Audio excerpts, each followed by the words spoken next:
មើលជាមួយនឹងការចិញ្ចឹមកដូបរបស់ខ្ញុំវិញណាពុកម៉ែបងប្អូនអើយនិយាយពីថាកដូបនោះគឺមានសុខភាពល្អធំធាត់លឿនមែនតែនតែម្ដងដោយសារតែយើងមានការមើលថែទាំបានខ្ពស់ជាពិសេសនោះគឺយើងឲ្យចំណីដែលសម្បូរទៅដោយប្រូតេអ៊ីនដែលធ្វើឲ្យសត្វកណ្ដូបរបស់យើងគឺមានសុខភាពល្អលូតលាស់បានល្អហើយជាពិសេសនោះគឺពងពេញពោះតែម្ដងហើយបើបងប្អូនយកទៅពិសាវិញគឺថាឆ្ងាញ់មែនតែនហ្មងណាបើបានកដូបបែបធម្មជាតិចេះទៀតទៅចិញ្ចឹមផ្ទាល់ដៃចេះពុកម៉ែបងប្អូនហើយគឺហូបទៅឆ្ងាញ់មានជាតិហើយមិនមានផលប៉ះពាល់សុខភាពទៀតមានម៉ួយខ្ញុំច្រើនណាយកកដោបខ្ញុំយកទៅបំពងញ៉ាំគាត់សរសើរមិនដាច់ពីមាត់ទេនិយាយពីថា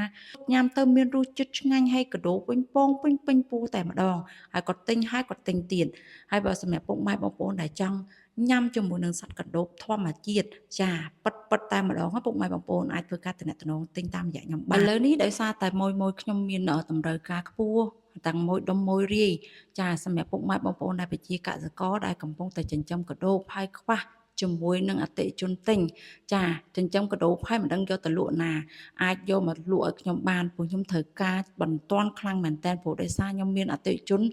ទាំងដុំទាំងរីគឺត្រូវការទិញជាមួយនឹងកដូបរបស់ខ្ញុំហើយខ្ញុំចិញ្ចឹមអត់ទាន់ទេពុកម៉ែបងប្អូនអើយអញ្ចឹងហើយបើសម្រាប់ពុកម៉ែបងប្អូនចង់លក់សត្វកដូបណាចាអាចធ្វើការទំនាក់ទំនងមកកាន់ខ្ញុំបានតាមរយៈ Telegram របស់ខ្ញុំផ្ទាល់តែម្ដងណាមានប៉ុន្មានក៏ខ្ញុំទិញយកទាំងអស់ដែរដើម្បីផ្គប់ផ្គង់សត្វកណ្ដូបទៅកាន់អតិថិជនក៏ដូចជាមួយរបស់ខ្ញុំឲ្យទាន់ពេលវេលានិងទាន់តម្រូវការរបស់គាត់ណាចាខ្ញុំក៏បានត្រៀមខ្លួនរួចជាស្រេចជាមួយនឹងការចិញ្ចឹមសត្វកណ្ដូបនេះនៅលើទំហំដី3ហិកតាផងដែរដើម្បីផ្គប់ផ្គង់សត្វកណ្ដូបនេះឲ្យទាន់ពេលវេលានិងទាន់តម្រូវការរបស់អតិថិជនរបស់ខ្ញុំនៅសប្តាហ៍នេះអរគុណធំចំពោះអតិថិជនដែលបានជឿជាមួយនឹងសត្វកណ្ដូបរបស់ខ្ញុំហើយសូមបន្ត